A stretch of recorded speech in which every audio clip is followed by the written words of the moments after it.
Thanks for joining us for another episode of DPC Radio. This episode was recorded live in Amsterdam at the Dutch PHP Conference 2012. For more information about the Dutch PHP Conference, visit our website, phpconference.nl. Now I get up every conference morning and I think, don't wear a polo shirt, because that would be too easy, right, with the microphone. This is called, hello, by the way. I'm sorry, so impolite. It's like Germans, they always just march in and do something. My name is David. My talk is called Designing HTTP Interfaces in RESTful Web Services. We're at the Dutch PHP Conference, I think. My name is David, and I'm German because I have an umlaut in my name. So I'm from the city of Munich, actually. And my timer is broken. Hold on, this is not fun. I want to know how. This is better. So from Munich, where I work as the founder of a web development consulting company, small one, called Bitextender. And I'm also the lead developer of the Agavi framework, at least when I find the time to still do open source contributions. This is my Twitter nickname. Is this really loud enough? Okay. This is my Twitter nickname in case you'd like to make fun of me because I can't reply for the next 50-ish minutes. Going to be a bit overtime. And thus going to be the person between you and the beers. And to kick this off, I would like to look at the olden days of the web development we did, or many of us did at least, many years ago, before the term REST was even fashionable. We would have URLs that looked something like this. I guess a lot of you remember these still. I guess some of you still have to maintain software that has these things with an action or something in the URL. And that went really well for a while, and we could program like this, happily focus on just hacking together MySQL script and our templates until the SEO experts showed up. They, especially after the dot-com bubble, like all the idiots needed to find a new job, and then they thought, hey, let's just do something where we can just pull knowledge out of our asses and just make stuff up and sell it for lots of money. And they said, "Nein, you can't have URLs like this," at least the Germans. And they insisted that we make our URLs SEO friendly, right? So we had these RESTful routings, and then really quickly things spiraled out of control because really people didn't have any idea what they were doing. And we ended up with the latest hamburgers or 1-200 lolcat yes URLs. And around the same time, actually, it was a leftover from the dot-com times, was web services, such as SOAP, invented by Java folks to solve enterprise problems by saying, I have a problem, I'm going to solve it using Java. And then they ended up with a problem factory and SOAP. And so when you make the SOAP request, then you have a body that's well-defined inside the SOAP envelope that's defined, and there is a get product thing. And by definition, that means I'm calling a function, and it's a remote procedure called protocol, where I invoke get product on the remote machine, and I pass 1, 2, 3, 4, 5 as the sole parameter called ID. And my response is going to be a product, which is an object consisting of 3 fields. And using a WSDL file, this was then translated to an object. So I could make RPC things, which is really what Java developers and like all the enterprisey stuff folks are good at, and we all have been used to for many, many years. Because if I use a SOAP service such as this, then it makes no difference to me from like the way it looks when I call this. It looks exactly the same as calling a local API function, right? The point of RPC. And then when the product didn't exist, they would actually say, well, here's a 500 internal server error, but that's as much use of HTTP as we are going to make, right?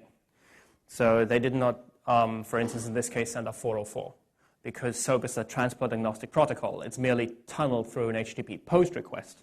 We're fetching a resource to read it, but it's still a post, it's not a get, because, well, you could do the same thing over SMTP, over sockets, or anything. And then a bunch of folks said, well, SOAP really sucks because my whistle is not working with my PHP and the Apache Access 1 is not compatible with Access 2, so let's make our own APIs. And one example of the APIs that were made a long, long time ago is the old jointed API. There's now a new one. But the old one looked roughly like this. You make a post to one endpoint, and you have a well-defined envelope format where you pass the name of the function you're trying to call, which is, well, exactly the same thing, right? It's a bit more XML RPC. They also use this built-in authentication, so Chuck Norris can't use the authorization header that HTTP has. But this thing was never designed to be transport agnostic, right? It was never supposed to work over SMTP or anything. It was always supposed to be an HTTP interface, but doesn't make use of any of HTTP's features, right? So you get back some kind of response after calling get detail, and you pass the talk ID, and it's always a post. It doesn't use HTTP auth. There is the information of what you're even trying to achieve, namely getting the detail of a talk, is hidden in domain-specific markup inside the request body. So any proxy who'd like to cache any GET requests would have to be able to parse this. So you can't just drop in an HTTP proxy in order to cache requests, which makes pretty much nothing cacheable unless you want to write it yourself, which is kind of pointless. And also everything runs through one endpoint. You always go to API/talk no matter what talk you're actually trying to access. That's called level 0. It's a 0-indexed list of levels. It starts at 0, ends at 3, so you have 4 levels of maturity of a RESTful service, defined by a guy called Richardson. I don't know his first name because I always forget it. It's the 10th time I'm giving the talk, and I still don't know. It's not Ian. It's something else. He defined these levels, and level 0 is the very basic thing where we send plain old XML over the wire. And then he said, well, you could improve that by saying, well, we use one URL for every talk. So instead of API talk, you have API talk 42 to get talk 42. And that would get us to level 1. We have individually addressable resources. Okay. Now, erase these two from your minds because level 0 and 1 are a bag of herd and you should not use them ever. Take that advice, please. If you have to do something like this, please use SOAP because everything's already figured out. But I hope you don't have to do that. So we did that for a while, doing things really wrong. And then, all of a sudden, there's this guy called Roy Fielding. He'd been around longer. But all of a sudden, this term REST became popular. And, whoa, this Fielding guy, so REST is this, wow, the new buzzword. And that was really, really, really nice because now we could say I have a REST API when, in fact, we didn't. Because nobody bothered to understand what REST really meant. REST is a very nice acronym that you can hide behind. If your boss asks, do we have an espresso machine? And you say yes, and you don't have an espresso machine, he can figure that out really, really quickly. If he says, do we have Ajax Cloud REST thing? And you say yes, and he'll never know because he's off golfing. He won't bother, right? He doesn't understand these things. So REST, the abbreviation stands for Representational State Transfer. Lots of people glance over this without understanding what it actually means. The transfer of state of resources between servers and clients through a representation. Resource and representation is something important that we'll get back to in a moment. Now, he coined that term in his dissertation. And his dissertation, it's actually worth a read. I attempted reading it a bunch of times and always fell asleep. And then figured out, man, that must have been because it was late in the evening. Stuff like this tends to be boring-ish. So if you want to read it, maybe use it as a morning lecture after getting up and having a cup of coffee. Architectural styles and the design of network-based software architectures. Note there is no mention of HTTP in this title. He doesn't talk about HTTP or how to use status codes properly or anything. What he says is, well, you want to do stuff over a network, distributed applications. How do you do that? He kind of describes some of the design principles that were employed when the World Wide Web was designed and how they benefit network-based software architectures.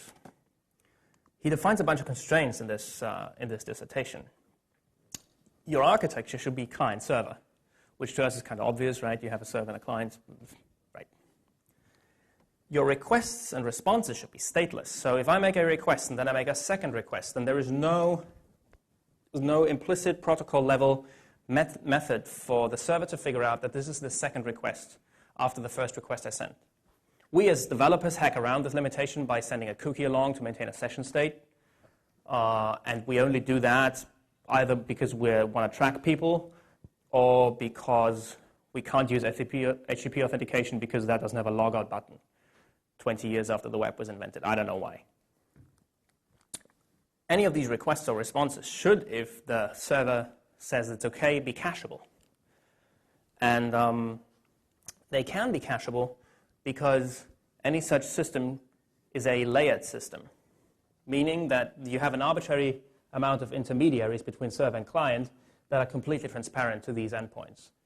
I can make a request to some API or to some website, and on my side of the network, there is going to be a squid that caches requests for me. On the other side, there is going to be a varnish load balancing and caching things on the server implementation. But I don't care. I don't have to know as a client. I just make a request, right? You have you have the ability to ship code to the client. It's the optional code on demand principle. JavaScript is obviously the best example for this. To enhance the client experience, you can completely ignore that because it's completely irrelevant. And then we have the uniform interface. And we need the uniform interface to achieve cacheability, to achieve the layered system, so that any cache can say, well, that's a GET request, so I can cache this, right?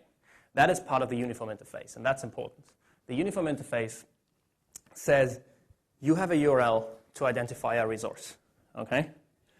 And then you use methods. HTTP calls these verbs, get and post and put and delete, to perform operations on these resources. The operations that we perform are not part of the URL. They're implicit from the method that we use, right? We delete the /product/42. That means we delete them. The URL is just a string to identify something on the server side. We also need to use a hypermedia format to represent the data, and this is the part, I guess, that a lot of you haven't heard of. And we want to use link relations to navigate the service. That is REST. Now, note how I said a URL identifies a resource, and earlier we talked about representational state transfer. Because a web page is not a resource. If I look at the product page on Amazon, that is a representation in HTML of the product, right? They're conceptually separate, and that's really, really important because you change resource state through representation transfers. I put a new JSON version up there, and the XML version that I then fetch afterwards should be updated with the same price that I just changed. So if we want to do that, just in one example, we can always say we use HTTP's content negotiation mechanism, saying, well, we want application JSON for the product, and we get this thing, this list of products, which includes just one product at the moment.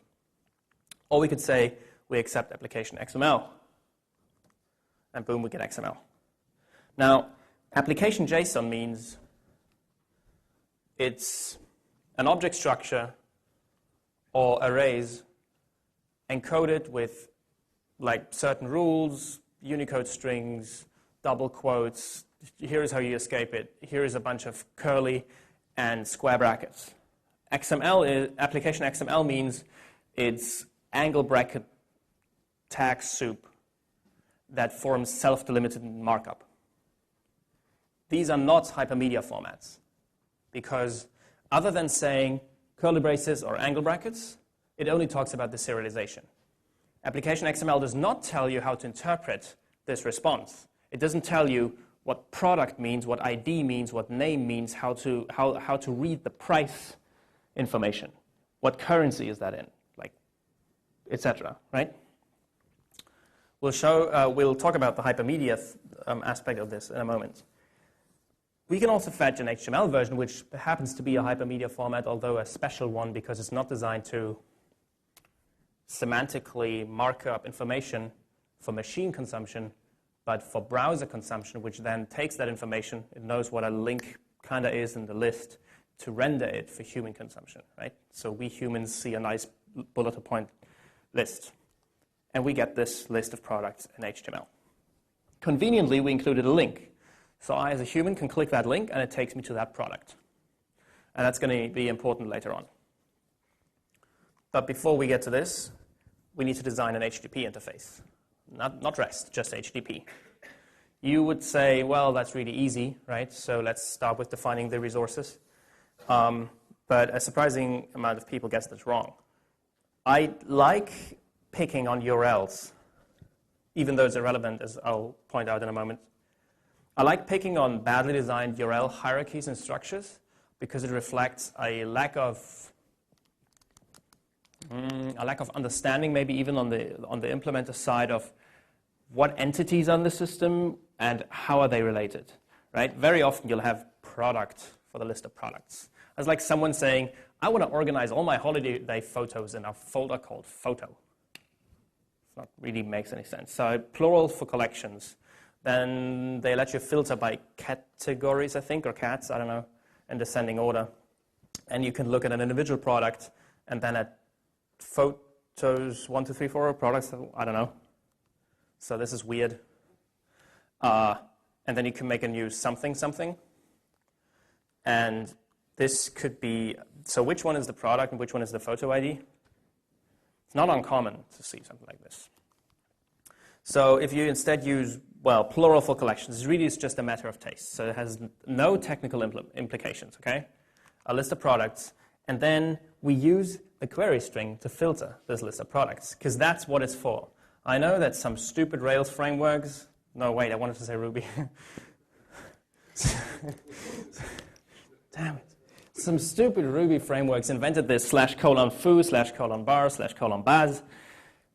These URLs are incredibly hard to generate as a client because you need to know what every part means, which parts are optional. You probably have to include at least a double slash to skip the element because you can't, like in this earlier example, what happens if I just send, what happens if I send filter/desk? Is then the desk used as the cats, or does it detect that and skip it, right? So you please use the query string, not just because that's what it's meant to be for. It's also a lot easier for both the server and client-side implementations. You could always include a machine-readable form in your API consisting of a bunch of fields, filter and sort, for instance. And then any client would know how to submit that form with a GET request because there are clear rules of how to, in HTML, for instance, do the form fields, just appending them to a query string. For the other thing with the slashes, well, you need to bake that, you hard-code that logic into the client. Anyway, we can address a single product, and there's more slashes. HTTP actually in the spec talks about network paths and stuff.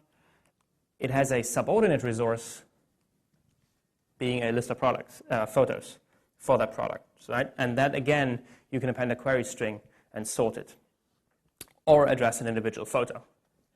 Now, the ironic part is that once you have a proper RESTful interface, this does not matter anymore.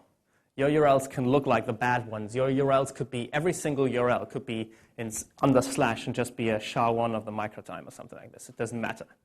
But doing it, like setting up this clean structure, always helps you as developers understand what the relationships of the entities you're exposing are. And ultimately, that makes it also easier to read for anyone who's just debugging things, following links, etc. Now we've defined our resources, we want to use them, right? Simple CRUD operations. So on the list of products, we can get it to retrieve, we can post it to create a new subordinate resource as the HTTP specification states. Among other things, for post, you can invoke scripts and stuff. So post is your generic excuse to do RPC stuff in REST APIs. And when I post, then, traditionally, on the web, we just redirect somewhere. So we send a 302, 307, I don't know. And many APIs return, well, maybe a JSON with an ID. And then the ID is 1235, and then I need to know that I need to take this 1235 and append it to this /product/, right? I need to code that into my client logic. Now, instead, you should return a 201 created and a link for me to follow in the location header. And then you can change the URL at any time, and my client doesn't break. And not the clients of the 500 other people who've started using your API. Future-proof. And on any individual item, such as a product, I can do a get to retrieve it, obviously, and a put to update it, and a delete to delete it, right? And the thing that's important to remember is that you want to do this always on explicit URLs that identify something, not just magic things that you somehow attach to, let's say, the current authorization header, right? Because that would mean that you need to maintain some sort of client state. For instance, a URL /cart shouldn't be the current shopping cart. That works for the browser, for a web page, but for a machine, you'll have to have a way for me to, as a machine client, create a new shopping cart that then has a unique URL, and then I can say I put things into this shopping cart somehow. So I, as a client, can have 5 shopping carts at the same time and then check them out sequentially or parallel. Once we've done all this, we've reached level 2 in Richardson's maturity model because we use HTTP verbs properly. We use get, which is safe and idempotent, so it means it has no side effects. That's safe, it's idempotent, which means I can repeat it 100 times and it still has the same side effect, which is nothing. I can post, which is not safe because it creates something new on the server, so it has a side effect. It's not idempotent because if I post the same products 10 times, then I have a new product in the database 10 times, right? Unless the server does some sort of weird duplicate detection. Put and delete are not safe because clearly deleting something is not a safe thing. But if I delete something 100 times, it's still gone. And if I update something with the same information 100 times, it's still that same information, right? And we use HTTP verbs to indicate results success. For instance, in case of a repeated post with the same data within a certain time frame, we could say photo 9 conflict, and then in the body explain that this thing already exists. The Twitter API, I guess many of you know this, they get all this wrong. It's not a very good HTTP API, as I'll show really, really briefly. We are not looking at how RESTful it is because it's too far away from even being a good HTTP interface to even bother with the whole Hypermedia thing. So we just look at like how many of the HTTP's ideas and does it violate, and how much more complicated does it make it. So there's an operation they call statuses/show.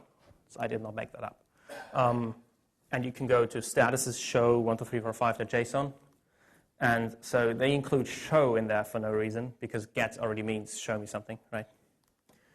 And they kind of have this the wrong way around. I would expect it to be statuses 12345 show, because clearly I want to show status 12345 and not 12345 show. So, and it would be nice if they just always said, well, here, use the exit header and not a .json. They probably do that for easier debugging for developers because it's really convenient if in the browser I can just type .json. So that's not an absolute sin to have in your system, at least for development purposes. Then there is statuses update. What does statuses update do?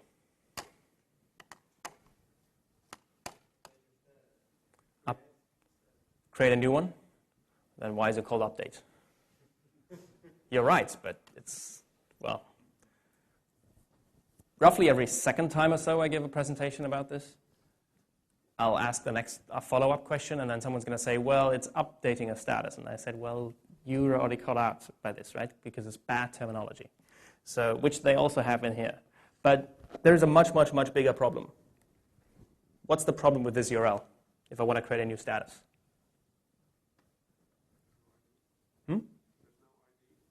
What ID?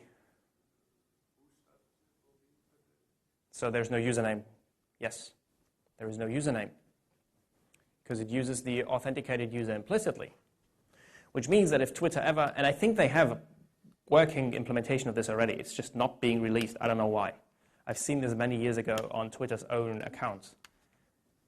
They could allow delegation of access which means that companies, for instance, they have these company accounts, and instead of somehow adding to the status who wrote it, they could just have 5 people with a Twitter account, and they can all post to this other company account.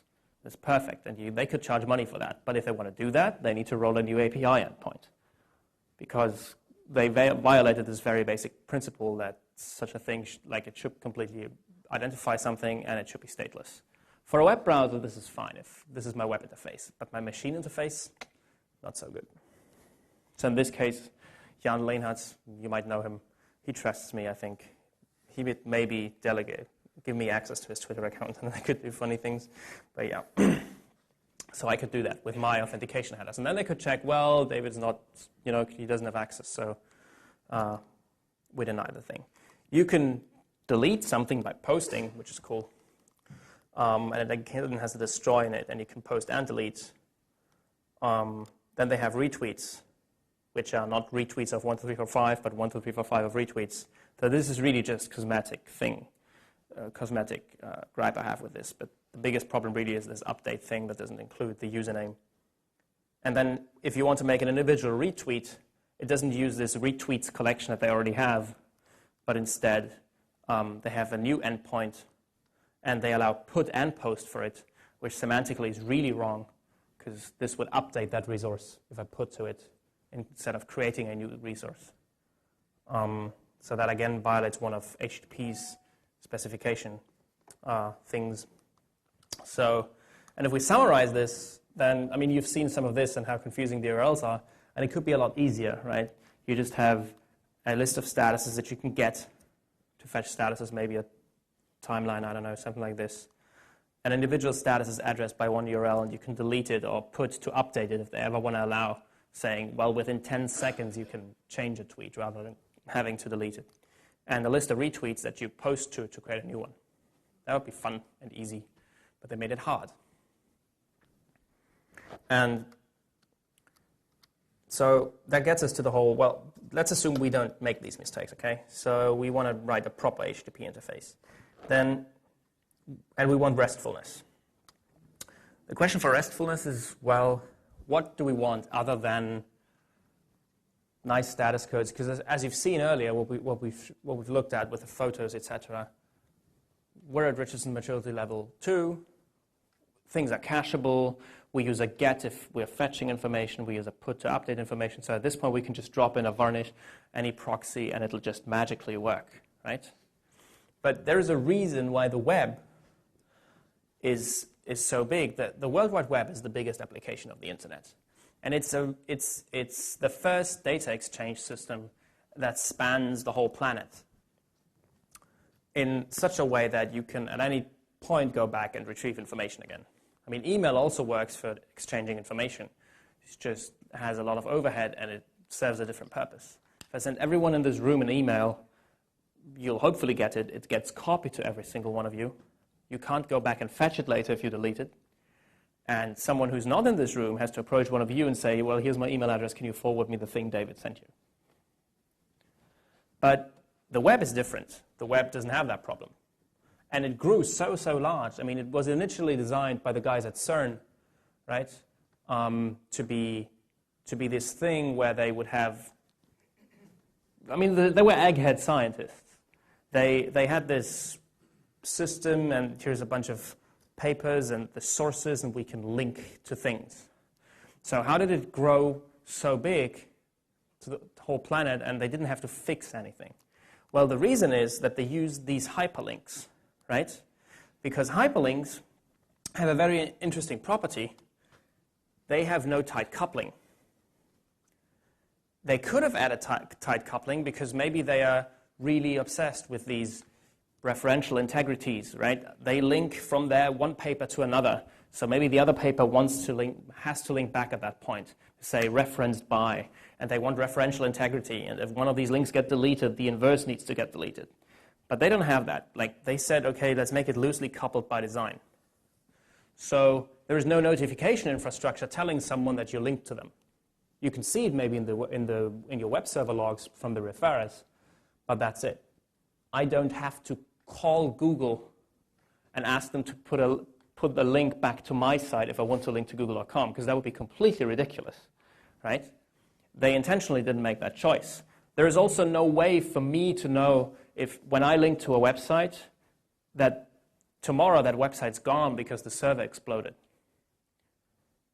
or because the person decided to just delete the content. Then they don't have to figure out who's linking to them and tell all these people. Instead, the visitor to my site follows the link and ends up with a 404, right? Because the web is designed to embrace failure. It has loose coupling, and that means that we can add more information, and that doesn't add to the friction. We could double the number of websites out there, and of course, you have more traffic, and like on a TCP level, etc., but that's not the problem. Like the information model is capable of an arbitrary amount of information on this web just because of the hyperlink. So that means there is no limit to scalability because the web is protocol-centric. It was built with a very lightweight protocol that says these and these and these things will happen, and we're not even trying to fight them because it's futile anyway. And this hyperlink thing gets us to chapter 2, Hypermedia. So we've talked about this uniform interface before, or I've talked about this uniform interface before. We say we want to identify resources through URIs, right? And that the representations are conceptually separate. Now, we use these representations to manipulate the state of a resource, hence representational state transfer.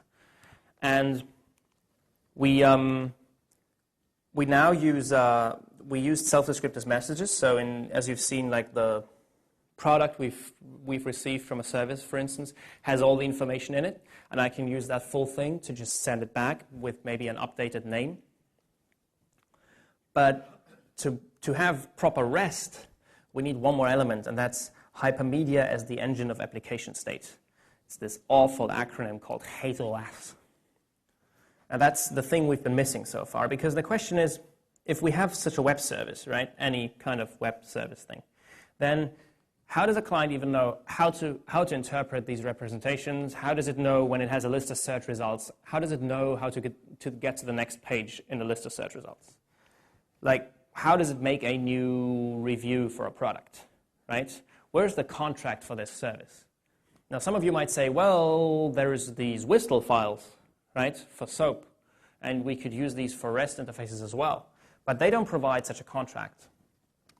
If you have a WSDL file, you can have a search method, and that search method accepts a search term and an offset, right? So you search with offset 0. You get a list of 20 results. You need to know that somewhere in this list of results, there's also a property total number of results or something, and that while that is larger than what you currently have, you can call search again, passing the same term, passing 20 as the offset to get the next page.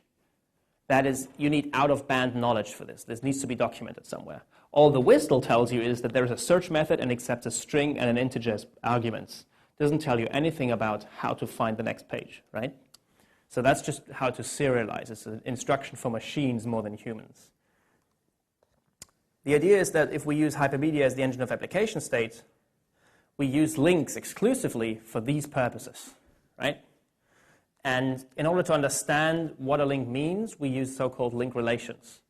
And we program our clients against these known link relations to find links that we are capable of processing, and then we do something with them.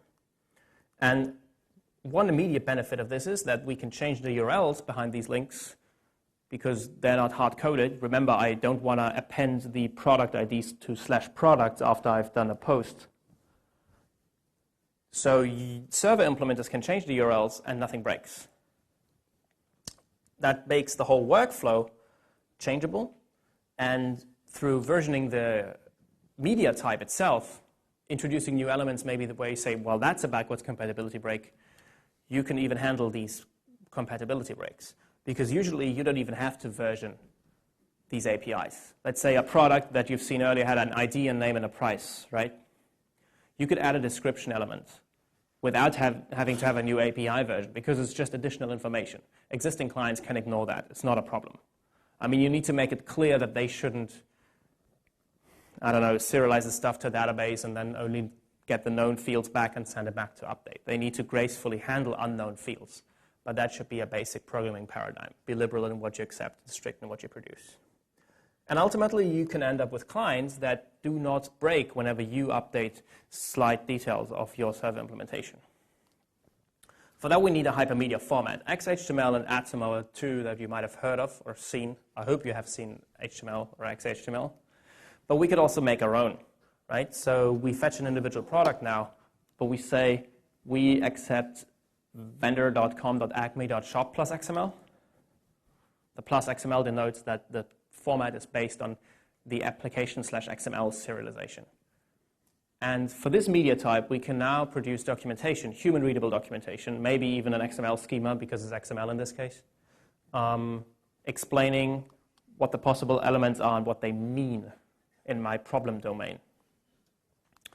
And the V and D dot is the vendor prefix, and anything under there you can just invent, right? So you can have V and D dot NL.php conference, for instance, for the Dutch PHP conference, or something like this. It's just to avoid collisions, ideally, you should use this Java package notation, maybe. If you don't do that, if you say application/foobar, the IANA will get really mad at you, and they'll send you a letter, maybe, or an angry email. No, nobody will care, but it's not a good thing to do anyway. So, and then we get back this product, right?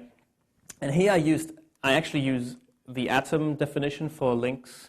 So I don't make up my own link element. I use the existing atom link element because someone maybe wrote some 5 lines of code to interpret these. And I say, well, there's a rel payment. It's just payment. It's not a longer string. Payment is a globally valid link relation identifier. I'll show you a bunch of others later, defined in this link relations list. If you just punch this into Google, you'll find an interesting list of things. And we actually use an HTTP feature called allow to also give the client information of what other operations he could perform on this product, right? And as you've seen, the only thing that's really changed compared to what I showed you earlier with the application/XML is that the media type now is different. That's all. But now I can say, well, that's not any generic XML. It is a specific type of XML for which there is attached meaning to the, specific meaning to the product, the ID, the name, and the price elements. And once we've done that, we have Richardson's maturity level 3, which is really cool. I used XML in this example because it's really useful for these kinds of things. You can have the existing atom hyperlinks, for instance, because through namespaces you can easily reuse existing stuff, easily delegate parsing, for instance, in your own code becomes useful in more complex kinds. Attributes in general are a very useful feature of XML. JSON doesn't have that because JSON is for object serialization. So it doesn't bother with all these features because it doesn't need them. If you compare these two, both the representation of this format, then you'll see how I made the price an object already with 2 fields because I knew, well, we'll need a currency, right? So, but I could imagine this was not an object. Imagine this was just price 3.14, a float, right? I could never change that again, ever, if it's a public API. Because if I change my float to a struct, everyone's code will break. Because you expect floats. You don't expect an object with an amount and a currency. So I have to introduce a price_currency field. And then the boss walks in and says, well, we want multiple currencies, you idiot. And then I have to say, well, now I have a prices field, which is an array of these objects. And then I need to figure out if someone sends me a price and prices, what do I do then? And that becomes a nightmare for me and a nightmare for my clients, right? My clients being the people using the API. With XML, you don't have that problem because whether there is, my laser is dying. You know, I'm prepared for these kind of situations. I cannot handle a dying laser. Lasers are much too great to. So.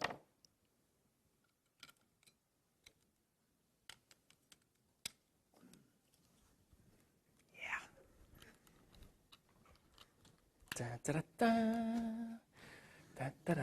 So whether there is an attribute currency on the element or not, you always address it the same way in XML. You say, give me the price element, give me the node value. If there is two price elements, you still address it the same way, because you can't say, give me the price element, you have to say, give me the first price element.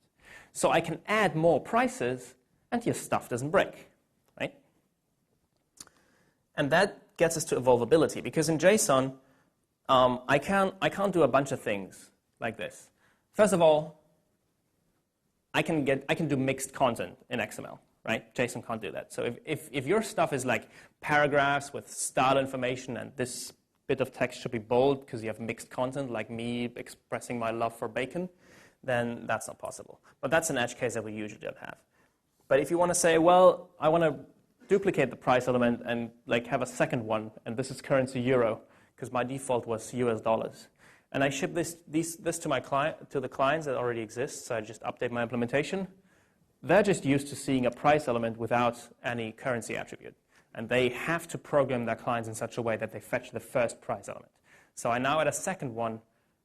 Their implementation is very, very likely just going to ignore it, unless they did it wrong in some way, right? And now I could maybe have the price currency USD, or I could add a currency equals USD to this element, because they never knew there was a currency attribute, so they will ignore it, right? Or I could say, well, I repeat the name element and have introduced translations all of a sudden. And then we have the links. Now, if you don't want to bother with the links and these custom formats, then you don't have a RESTful API. And then people will say, well, that's not a REST API. Rename it. And they're kind of right to insist. Fielding himself gets really, really mad at this from time to time. He has these angry mailing list posts, and he writes blog posts saying, how many times do I have to explain that, like, without hypertext it's not REST, and why do people not understand it? Get off my lawn. It's like, that's what he's like. It's just really, really funny, and sometimes people troll him, and he doesn't realize it. So you might not want to do that, and that's totally fine. Sometimes this is the only way to do it. For instance, if you write a document storage such as CouchDB, or if you know, something like S3, if you upload an image or a picture or a video or music to S3, it doesn't understand what is in there. If you upload a document, if you put a document, which is just JSON, perfect use case for JSON, by the way, CouchDB. I have a document consisting of just keys and values. And I send that to my CouchDB. The CouchDB server implementation has no idea what it means that there is a name and a price and a list of tags. It's just storing things, right? So that can't be RESTful. It's totally fine. Just don't call it a REST API, then I won't be angry. But if you want to do that, then you need good examples. And like one good example is the LAFilm API. LAFilm is this subsidiary of Amazon. And you can rent DVDs from them, video games. In this case, I used their API to search for the term old in their games catalog. And what I got back was some information of how many items per page there are. And first of all, a link to myself. That doesn't mean the current document. It means whatever element the self link is enclosed in. In this case, that is the search result, right? So they could have a self link in every of the catalog titles to say that's the link to that catalog title, in this case, Knights of the Old Republic. See how there's a self link pointing to start index 1, items per page 1. And there is a last saying I'm start index 6 because we have 6 total results. And there is a next link. So I can now really, really easily write a bot that ingests all the old titles by having a while loop that follows the next link until there is no more next link. Done. There is no, items per page, and then read that, and then calculate, are we at the end, and then do the same thing again, but replace the existing page offset parameter in the query string. I just find the link with rel next, and I follow it. End of story. That's so much easier than anything else that we ever came up with before, right? Now, one thing they should fix, they deliver this as application XML, which is not good, because it means that all this is just angle brackets and there is no meaning attached to anything, which is wrong. Ideally, they would have an XML namespace here, maybe, so you can more easily evolve that over time. But there's an interesting link in these. I told you earlier how reviews was a fixed string, universally valid. Reviews, a synopsis, is not one of these things, because not every API needs a review or a synopsis, right? But pretty much every API needs a link to yourself. Every API needs a link to a next page in a sequence of pages. So for any custom link relation, you should have a unique identifier, ideally a URL. So they use schemas.lafilm.com/reviews. So I can write a client that downloads all the reviews for all these titles by in a loop following the next link. And for every next link, I follow the link with rel reviews to fetch the list of reviews. And then I do that as a cron job and run that every day. And then tomorrow, the LAFilm guys decide, well, Amazon's reviews are really much better than our reviews, because Amazon customers write nicer reviews, right? And they have the information for all these products. So they could change this link, title 59643 reviews, to point to Amazon.com, blah, blah, blah, blah, blah. And as long as it delivers the same media type that I've written my client before, then as a client, I don't even care, because I always just see a link and I follow the href. And where it points, I don't care. One flaw in here as well is that there is no type attribute. So I can't know ahead of time what the media type behind that link is. So that's one of the things I should fix. So don't use application XML, and ideally namespacing. And use the type attribute on your links. Another good API is Huddle. I'll be running over time slightly. I hope you don't mind.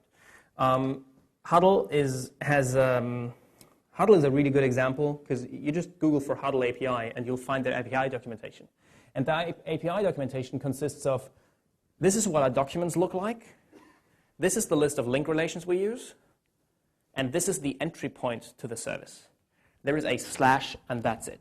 They don't document how you build the URL to address an individual something.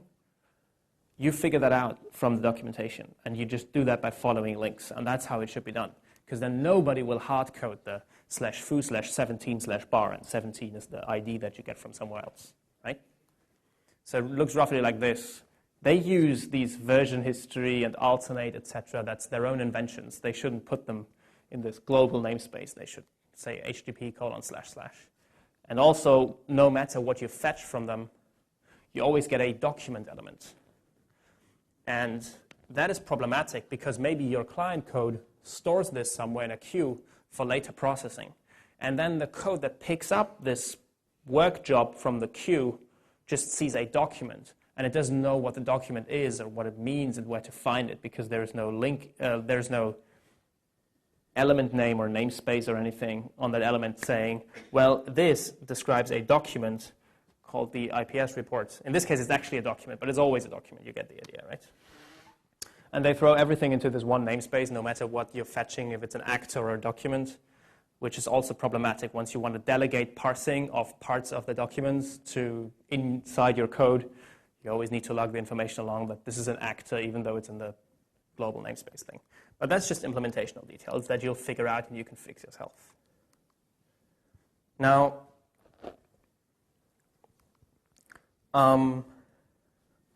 namespaces and the, well, not just namespaces. You can do the same thing with JSON. It's no problem. But custom media types allow you to do one very important thing, which is versioning. Now, you've probably seen this before, where people say, well, this is v1 of my API. And then later on, I can upgrade that to v2, right? Well, the first obvious problem with that is that it's two different URLs, so it's two different resources semantically. Any cache, etc., will deal with this differently. So if you wanna purge in your varnish the version 1 representation and the version 2 representation of the same URL, you need to send 2 requests, right? And then I, as a client, I can't bookmark this, because maybe I just scan data like a search engine bot, and I somehow remember the URL and put it in a database, and then a year later, I want to fetch it again. So I fetch this list of products, for instance, or this one individual product with this link here. And I said, well, it's my service plus XML, right? And that happens all the time. And then I update my implementation to your version 2 plus XML. After a few years, maybe, or a few days, or a few months, I can make the same request and say, well, now I want version 2. Or you could say, accept v2.xml plus XML, semicolon, comma, the normal plus XML q equals 0.5, so the normal content negotiation to say you prefer version 2. And note how we have a new field, availability, here. Earlier,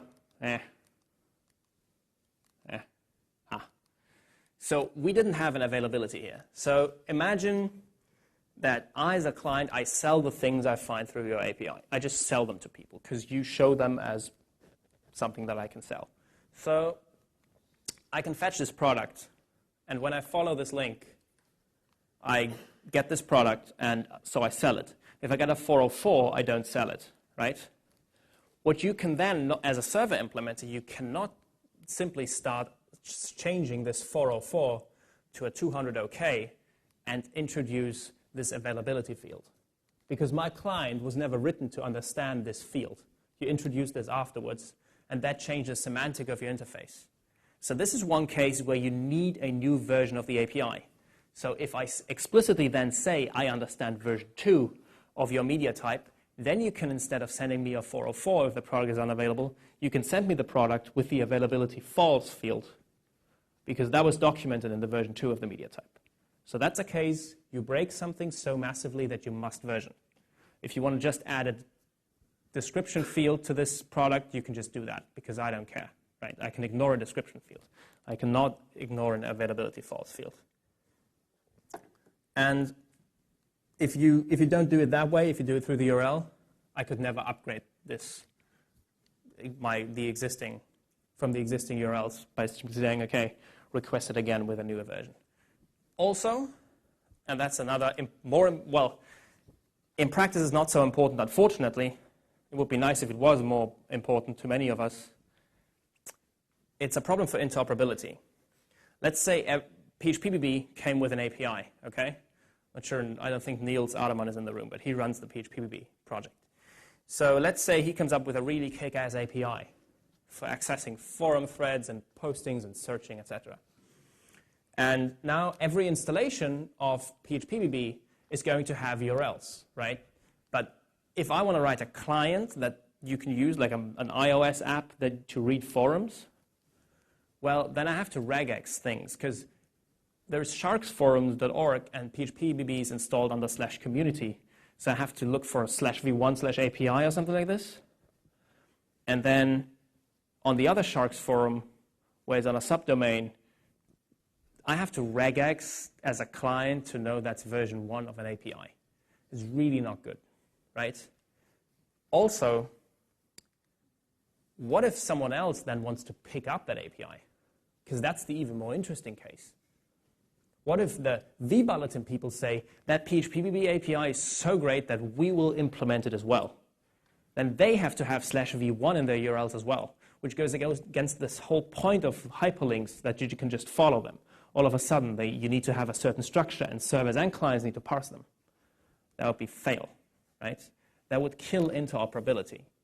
Interoperability usually is not a problem because a company like Twitter has no interest in making a very easy, very interoperable API to use their service. Because then Facebook could say, well, we now support the same API tomorrow, and with 1 or 2 lines of code, existing very nice iOS or tablet apps could simply support the same features for Facebook, right? Companies very often have an interest in having these APIs as silos. But for anything where you want openness and interoperability, that's where REST shines especially. But even if you don't, you'll have this benefit of evolvability over time. You can easily add features and change things without your clients breaking all the time. So you might be wondering, is that the only thing, right? Because it's easy to evolve, as I said. It's easy to learn, actually, for developers. You can give me documentation by saying, go to slash. I was at I gave the same presentation at Symphony Live this morning in Paris. And yesterday I sat down with a developer from Sensio who wrote a new API for this Sensio Connect thing where people can connect and get badges and stuff. And he wrote an API and he said, well, here's the media type and here's the slash URL. And I would just sit down and I would curl things and learn the API by just, oh, okay, that link relation makes sense, so I follow that link, etc. So I did a bunch of curl commands after one another, and then I had a decent understanding of how this works. And it scales really well with the number of features, users, service, etc. You have all the HTTP benefits as well.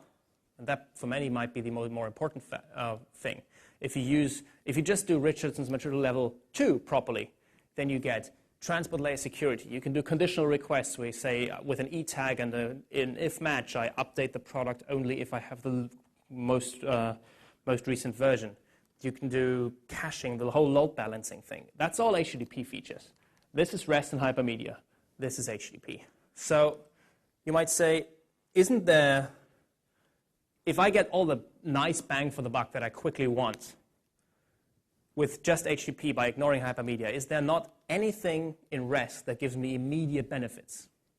And the answer is no. Fielding himself says REST is about decades, right? For long-term evolvability. Many of the concepts are contrary to short-term efficiency, which also means many of these concepts don't play well with agile development approaches, etc. So if you write an API for your own iOS app, you can probably ignore all this. If you write an API that your customers will use, and you don't know which of the customers and in what way they will use it, you should invest this time.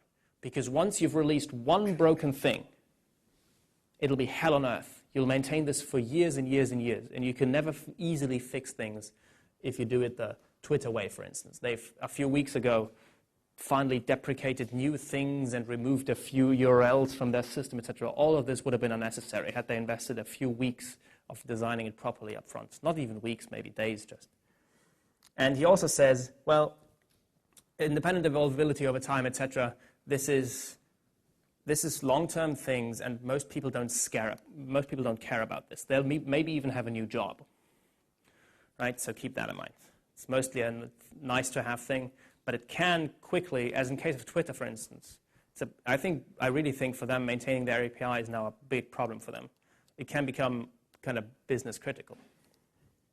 If you want to learn more about this, a very easy approach into the introduction to the uniform interface is how I explained REST to my wife, because he would not close the laptop in bed. And then they started arguing about the uniform interface. Actually happened, the conversation. Pretty cool to read. And the other thing is, this is especially interesting, the How to Get a Cup of Coffee models the ordering process at Starbucks as a RESTful service. And then you can buy a book called REST in Practice, which is really good. It takes you from Richardson's level 0 to 1 to 2 to 3, right? And he shows, with every step, he shows why it's better than the previous step, why it's easier to implement on the client, maybe easier to implement on the server, why all of a sudden you can connect to Starbucks and synchronize that ordering process. And they use this RESTbucks service in their examples, so it'll be familiar to you.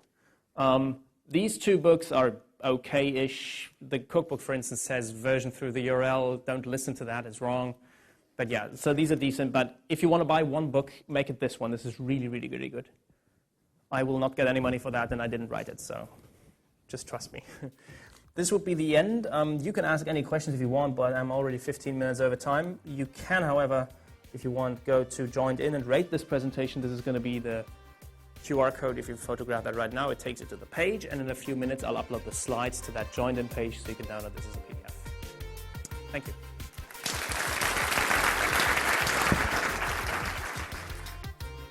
DPC Radio is a production of iBuildings. The materials presented are copyright of the speakers. This episode is released under a Creative Commons Attribution, Non-Commercial, No Derivatives 2.0 license. iBuildings is a full-service web development company specializing in PHP development. For more information on how we can help you with your next web project, visit our site at ibuildings.com. Thanks for listening, and we hope you'll join us again for DPC Radio.